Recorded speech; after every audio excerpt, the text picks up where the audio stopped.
வங்கி கணக்குல இருந்து வரி தொடர்பான பணிகள், அரசு திட்டங்கள் வர, அரசு வழங்கும் பலன்களை பெற ஆதார் அட்டை முக்கிய ஆவணமா இருக்கு. ஆதார்னு சொன்னதுமே வெள்ளை நிறத்துல கருப்பு எழுத்துக்கள் அடங்கிய ஆதார் அட்டை தான் நமக்கு ஞாபகத்துக்கு வரும். ஆனா வழக்கமான ஆதார் அட்டையுடன் நீல நிற ஆதார் அட்டையும் பயன்பாட்டுல இருக்குன்னு உங்களுக்கு தெரியுமா? நீல நிற ஆதார் அட்டையும் இந்திய தனித்துவ அடையாள ஆணையத்தால வழங்கப்படுது.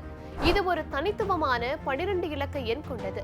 இந்த நீல நிற ஆதார் அட்டை 5 வயது அல்லது அதற்கு குறைவான வயதுடைய குழந்தைகளுக்காக உருவாக்கப்பட்டிருக்கு. இந்த ஆதார் அட்டை 5 ஆண்டுகளுக்கு மட்டுமே செல்லுபடியாகும் அப்படின்னும், அதற்கு பிறகு நீல நிற ஆதார் அட்டையை பயன்படுத்த முடியாதுன்னு தெரிவிக்கப்பட்டிருக்கு.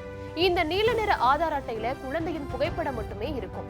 குழந்தை 5 வயதை கடந்தா இந்த ஆதார் அட்டையை பயன்படுத்த முடியாது. குழந்தைகளுக்கான இந்த நீல நிற அட்டையை பெற வேண்டும்னா முதல்ல UIDAI இணையதளத்திற்கு செல்லணும். இதில் பெற்றோர்களின் ஆதார் அட்டை, முகவரி சான்று மற்றும் குழந்தையின் பிறப்பு சான்றிதழ் போன்ற தகவல்களை சமர்ப்பிக்கணும். 60 நாட்களுக்கு பிறகு ஆதார் அட்டை கொடுக்கப்பட்ட முகவரிக்கு தபால் மூலம் அனுப்பப்படும். இவ்வாறு குழந்தைகளுக்கான நீல நிற ஆதார் அட்டையை பெற்றுக்கொள்ளலாம்னு தெரிவிக்கப்பட்டிருக்கு.